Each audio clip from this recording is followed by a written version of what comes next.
যারা জনপ্রতিনিধি হবেন, অন্য কিছু জানেন, যারা জনপ্রতিনিধি হবেন এবং যারা সরকারি চাকরি করবেন, তাদের অবশ্যই তাদের সন্তানদেরকে গ্র্যাজুয়েশন পর্যন্ত, হায়ার এডুকেশনের জন্য বাইরে যান, বাট গ্র্যাজুয়েশন পর্যন্ত দেশে পড়াতে হবে। তাদের সন্তান এবং তাদের পরিবারকে চিকিৎসার জন্য দেশে চিকিৎসা করাতে হবে এবং নিজেরও তার পুরো ফ্যামিলিকে দেশে চিকিৎসা করাতে হবে, দেশে পড়াইতে হবে। হায়ার এডুকেশনের জন্য বাইরে যাক, কোনো সমস্যা নাই, কিন্তু গ্র্যাজুয়েশন পর্যন্ত তারা বাইরে যেতে পারবে না। এটা যদি আপনি আইন করতে পারেন, বাংলাদেশের স্বাস্থ্য এবং শিক্ষা ব্যবস্থা উন্নত হয়ে যাবে। আমাদের দেশে স্বাস্থ্য ব্যবস্থার জন্য একটা কথা প্রায়ই বলা হয়ে থাকে, মানে আপনারাই বলেন, আমিও আপনার মুখেও একবার শুনেছি কথাটা, আপনি বলেছেন প্রকাশ্যে, সেটা হচ্ছে যে বাংলাদেশে এখন যে আলোচনাটা আমরা করলাম সেখানে কয়েকটা বিষয় বের হয়ে আসছে। একটা বিষয় হচ্ছে যে আমাদের অ্যাকাউন্টেবিলিটিটা নাই। মন্ত্রণালয়ের লোকজন ঠিকই নির্ধারণ করা আছে উনি গিয়ে ইন্সপেকশন করবেন প্রতি মাসে, তো ওনার ছেলে কি এই হসপিটালে চিকিৎসা নিচ্ছেন?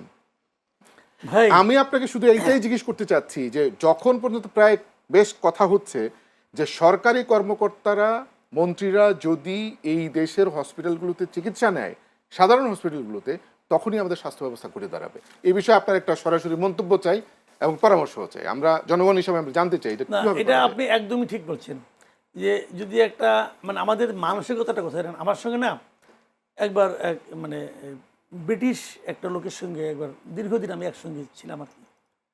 একসঙ্গে ছিলাম মানে মানে দীর্ঘদিন না, মানে ধরেন কয়েক মাস একসঙ্গে হাঁটাচলা করছিলাম।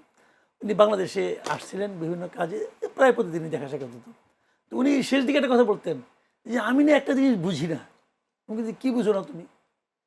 কি তোমরা তো যে বাজার থেকে যে খাবারটা আনো ওটা তো তুমিই খাও, তো তোমরা ওইটার মধ্যে ভেজাল দাও কেন? মানে উনি এটা বুঝতে পারছে না যে তোমরা এটা কেন করো, যে এই খাবারটা তো তুমিই খাচ্ছ, তাহলে তুমি আমার মধ্যে ভেজাল দিচ্ছ কেন?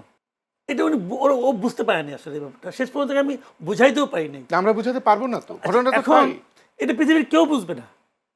যে ভবনটায় আমি থাকবো সেই ভবনটা তৈরি করতে যে আমি কম্প্রোমাইজ কেন করব? তো মরবো। এটা কেউ করে না।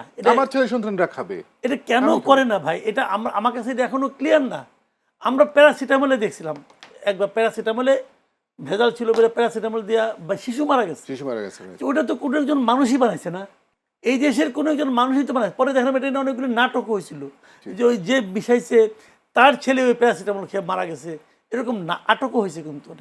তো আমরা তো এগুলি কেন করি এটা এখনো বুঝি না। মাঝখানে আমি বলছিলাম একদম, বুঝলেন, আমাদের জাতি হিসাবে এই ক্ষেত্রে বিষয়টা উল্টা। হাসপাতালের ক্ষেত্রে তো উল্টা, আমাদের নীতি নির্ধারকরা, বড় বড় কর্মকর্তারা, মন্ত্রীরা তো বাংলাদেশে চিকিৎসা নেন না। একদম কথা বলছেন আপনি, জিনিসটা এটা তো উল্টা। এই নীতি নির্ধারকরা করে কি, ওনাদের সন্তানদের অসুখ হলে পরে, হাঁচি কাশি হলে পরে ওনারা দেশের বাইরে চলে যায়, ওনারা এখানে করেন না। কোথাও যেতে না পারলে থাইল্যান্ড পর্যন্ত মিনিমাম যান। এখন যদি একটা আইন করা যায়, সিম্পল আইন কিন্তু, যে সবার জন্য না, যারা জনপ্রতিনিধি হবেন, জি, অন্য কিছু জানেন, যারা জনপ্রতিনিধি হবেন এবং যারা সরকারি চাকরি করবেন, এই দুইটাই তো খুব লুক্রেটিভ এই তো পেশা তো। হ্যাঁ, যারা এই দুইটা হবেন তাদের অবশ্যই তাদের সন্তানদেরকে গ্র্যাজুয়েশন পর্যন্ত, হায়ার এডুকেশনের জন্য বাইরে যান, বাট গ্র্যাজুয়েশন পর্যন্ত দেশে পড়াতে হবে। তাদের সন্তান এবং তাদের পরিবারকে চিকিৎসার জন্য দেশে চিকিৎসা করাতে হবে এবং নিজেরও তার পুরো ফ্যামিলিকে দেশে চিকিৎসা করাতে হবে, দেশে পড়াইতে হবে। হায়ার এডুকেশনের জন্য বাইরে যাক, কোনো সমস্যা নাই, কিন্তু গ্র্যাজুয়েশন পর্যন্ত তারা বাইরে যেতে পারবে না। এটা যদি আপনি আইন করতে পারেন, বাংলাদেশের স্বাস্থ্য এবং শিক্ষা ব্যবস্থা উন্নত হয়ে যাবে। আজকে সকালে পত্রিকার খবর হচ্ছে 600 শিশু মারা গেছে হামে বা হামের লক্ষণে। আমরা কিছুই করতে পারছি না। মানে আসলে পারার চেষ্টা কি করছি? আপনি এই পয়েন্টে আগে আসেন। আমরা কি পারার চেষ্টা করছি? অনেক দিন আগের থেকে বলা হচ্ছে যে আপনি বলেন যে হামটা এখন এপিডেমিক হয়ে গেছে, বলবে না, লজ্জা পায় যে বললে যদি লোকে বলে আমরা এপিডেমিক কেন স্বীকার করলাম? এপিডেমিক বললে পরম্পরা আছে, এই ঘটনা তো আগে ঘটেছে। ঘটনার একটা এটা তো অ্যাকশনটা এখন হচ্ছে, ঘটনাটা ঘটেছে আগে। না না না, আগে ঘটুক। হামের টিকা কিন্তু অন্য জিনিস। হামের টিকা যদি আপনি আজকে দেন তাহলে 14 দিনের মধ্যে এটা অ্যাক্টিভ হয়ে যায়, উইদিন 14 ডেজ, 2 সপ্তাহ থেকে 3 সপ্তাহ বলে আর কি, 2 সপ্তাহের মধ্যে এটা অ্যাক্টিভ হয়ে যায়। তো হামের টিকা তো হামের এই প্রকোপ তো শুরু হয়েছে আরও 3 মাস আগে, 2-3 মাস আগে কথা বলতেছেন, জি। ধীরে ধীরে ধীরে ধীরে বাড়তেছে। তো হামটা কি এপিডেমিক বললে লাভটা কি হবে আপনি বলবেন, যে লাভ হবে এই জায়গাটাতে, তখন তার জন্য আপনি প্রত্যেকটা সরকারি হাসপাতালে আলাদা আলাদা ওয়ার্ড করতে পারবেন, জি, আইসোলেটেড করে দেওয়া যাবে। এবং এই সেই ওয়ার্ডের মধ্যে আপনি 24 আওয়ার ডাক্তার রাখতে পারবেন। মানে এটাকে যে গুরুত্ব দিতে হবে, কেন করে না জানেন? করে না হলো এই কারণে যে যারা সিদ্ধান্তটা নেবে ওনাদের বাচ্চা তো মরে না, মরে তো আব্দুল, ওই করিম, রহিম, এদের ব্যাপারটা বাচ্চা। আসলেই তাই, আপনি পত্রিকাগুলো খুলে ওদের দেখেন। বাচ্চা তো মরে না, রাইট। কাজে ওদের তো কোনো ওদের বাচ্চা যদি দেশে থাকে এবার কেড়ে যায়। ভালো, হাম তো এমন রোগ না যে হইলেই মরবেন। জি, হাম কিন্তু কোনো প্রাণঘাতী রোগ না, মানে প্রাণঘাতী না মানে কি, খুবই মানে সংক্রামক। হইলে আপনি হইলেই মরবেন তা না, এটা হলো ম্যানেজমেন্টের ব্যাপার। জি জি জি জি। আমাদের এখানে মারা যায় কেন?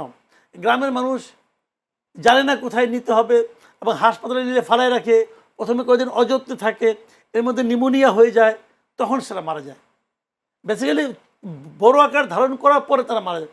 তো আপনি যদি শুরু থেকে ট্রিটমেন্টটা করেন, ম্যানেজ করেন, যে আপনার মধ্যে বাচ্চার শরীরে এই লক্ষণটা দেখা যাওয়া মাত্রই তাকে আপনি হাসপাতালে নিয়ে আসেন, আমরা তাকে ফ্রি ট্রিটমেন্ট দেব। এটা বলেন না রে ভাই, এটা বলতে লজ্জা পাচ্ছেন কেন? একবারে সংক্ষেপে 30 সেকেন্ডে আমাদের ধরেন সাধারণ মানুষ, আমরা তো আসলে এত এসি বুঝি না, গ্যাসও বুঝি না, কিছুই বুঝি না।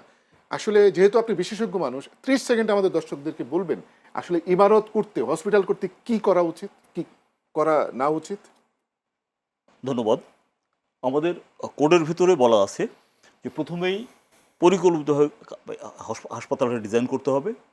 ফায়ার সার্ভিস, সিভিল ডিফেন্স থেকে তাদের এনওসি নিতে হবে, যাতে তারা দুর্যোগ মুহূর্তে সাহায্য করতে আসতে পারবে। থ্যাংক ইউ, আপনাকে অনেক ধন্যবাদ। মাসুদ ভাই, আপনি কি কিছু বলবেন? আসলে আমাদের করণীয় কি? আমরা তো আসলে একটা সাধারণ জনগণ হিসাবে আমরা কিছুই তো জানি শুনেন, না। আপনি অনেক আইন করতে পারেন, আইন চেঞ্জ করতে পারেন, এগুলি করা আপনি একভাবে করেন, এটা করতে সময় লাগবে, এমপিরা যারা আইন প্রণেতা আছে তারা করবেন। কিন্তু প্রথম যে কাজটা, যতটুকু আইন আছে এটাকে প্রয়োগ করেন, এটা মেনে চলেন। আমাদের বিল্ডিং কোড আছে, সেগুলি মেনে চলেন। আপনি একটা হাসপাতাল করবেন, হাসপাতালে যে সমস্ত কাজ করতে হবে বলে বলা হয়েছে, গভর্নমেন্ট বলছে, এগুলি মেনে চলেন। মেনে চললে পরে দেখবেন, এবং মানা হচ্ছে কি না এটা মনিটরিং ঠিকঠাক মতো করান, তাহলেই দেখবেন যে অনেকটা উন্নতি হবে। তারপরে আপনি ধীরে ধীরে ধীরে ধীরে চেঞ্জ করেন। জি, ধন্যবাদ আপনাকে অংশগ্রহণ করার জন্য। সুপ্রিয় দর্শক, আমরা আলোচনা করলাম যে বিষয়গুলো নিয়ে, সেটা হচ্ছে যে আমাদের এই যে স্বাস্থ্য অবকাঠামো এবং আমাদের ন্যাশনাল প্রায়োরিটি, এই বিষয় নিয়ে আমরা কথা বলেছিলাম। তো দুজন সম্মানিত অতিথি এই বিষয়গুলো নিয়ে কথা বললেন, আপনারা শুনলেন। মূল বিষয়টা হচ্ছে আমাদের নিজেদেরও কিন্তু সচেতন হওয়ার সময় চলে এসছে। আমরা আর কত মরব? আমাদের দরকার হচ্ছে আমি যে ইমারতটা তৈরি করব সেটা নিয়ম মেনে, আইন মেনে, প্রত্যেকটা লাইসেন্সকে এনশিওর করে, যেরকম আমাকে ডিজাইন করা হয়েছে, কনসালটেন্টরা ডিজাইন দিয়েছেন, সেই অনুযায়ী আমাদের কাজ করা উচিত। আপনারা সবাই ভালো থাকুন, দেখা হবে আগামী পর্বে।